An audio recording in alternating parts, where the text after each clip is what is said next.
Allah has the supreme examples. Tawakkul is putting your full trust on Allah, who has the supreme examples, Allah subhanahu wa ta'ala. You may go through dark tunnels in your life. That's part of life and a part of a believer's life. You think they're dark, but Allah always chooses what's best for you. عَجَبًا لِأَمْرِ الْمُؤْمِنِ إِنَّ أَمْرَهُ كُلَّهُ لَهُ خَيْرٌ. It's astonishing the matter of a believer. Everything that happens to him is good.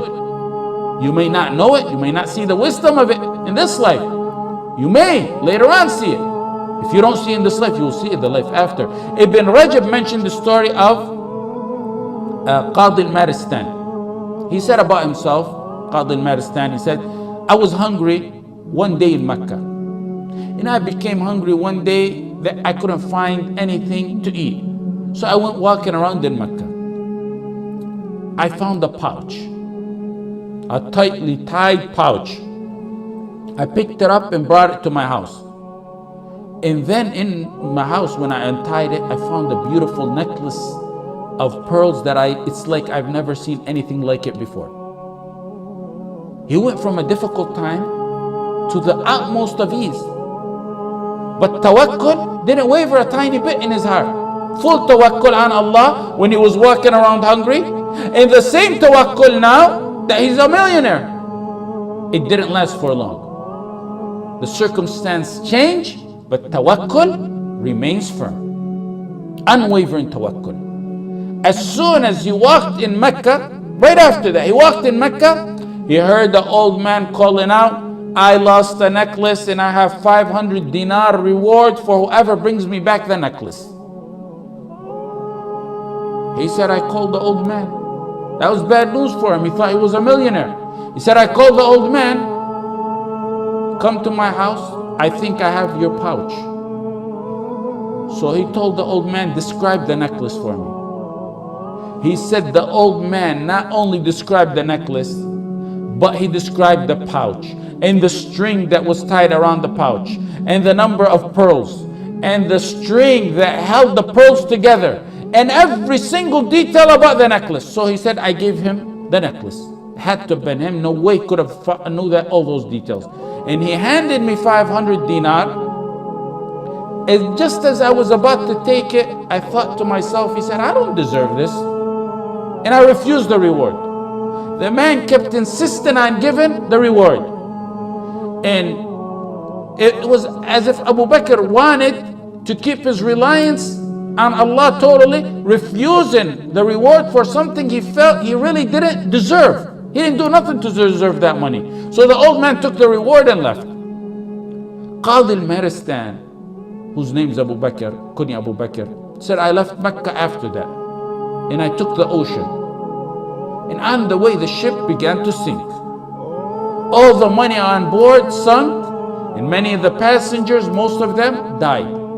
He said, I seen a small raft while I was in the water. I held on to it, and the wind kept blowing me for such a long time until I got to an occupied island. When I landed on the island, he said, I immediately headed to the masjid, finding that there's no one there, so I began to recite Quran. The people attended the masjid. They came to me, stranger in town. They asked, could you teach us Quran? They seen him recite it. Could you teach us Quran? He said, yes. And then they began to overwhelm him with gifts.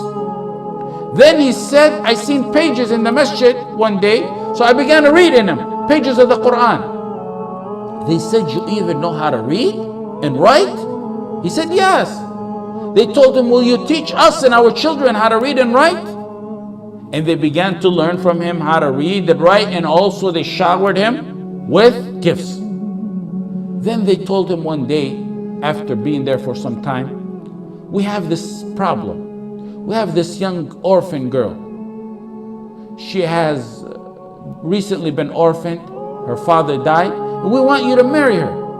This was a tactic they did to try to keep him in town and attached to the town so he will not think of ever leaving them. He resisted. He wasn't even thinking about marriage. But based on their insistence, he said, I agree to marry her. He married her. Okay, the night of the wedding, When they presented her to him, he said, I looked at her and I was startled and astonished, and I was unable to raise my eyes off her neck. I seen the necklace I gave the old man some time ago on her neck.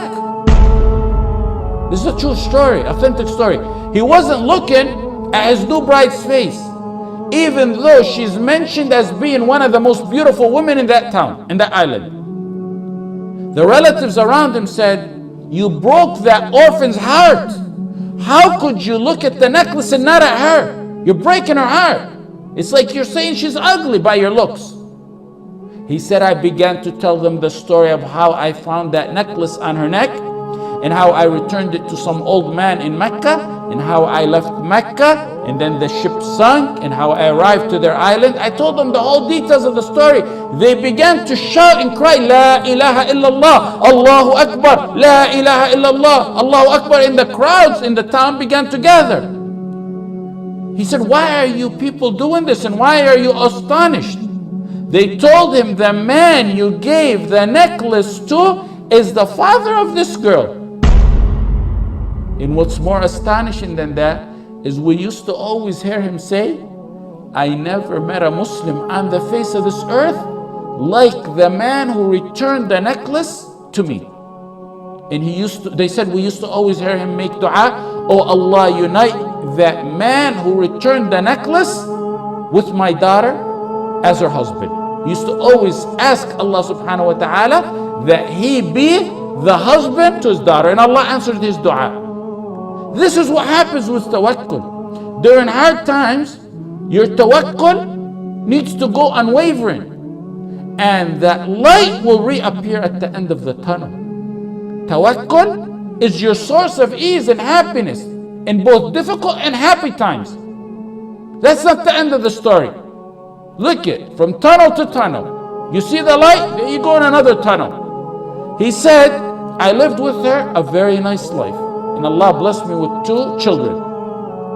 Tawakkul, through ease and hardship. Then she died.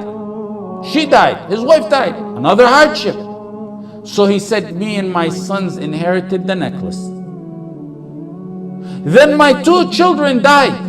Another hardship, but no, the tawakkul still there. He said, then I sold the necklace for 100,000 dinar.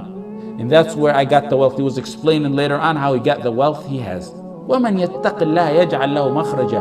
Whoever fears Allah, he keeps his duty to Allah, Allah will always find him a way out from every single difficulty you can imagine. وَيَرْزُقْهُ مِنْ حَيْثُ لَا يَحْتَسِبْ. He will provide him from sources he never imagined. وَيَرْزُقْهُم, it will come from sources you never even perceive. وَمَنْ يَتَوَكَّلْ عَلَى اللَّهِ فَهُوَ حَسْبُهُ. وَمَنْ يَتَوَكَّلْ عَلَى اللَّهِ فَهُوَ حَسْبُهُ. Whoever puts his trust in Allah subhanahu wa ta'ala, he will be sufficient for him. Whoever puts his trust in Allah subhanahu wa ta'ala, he will suffice him.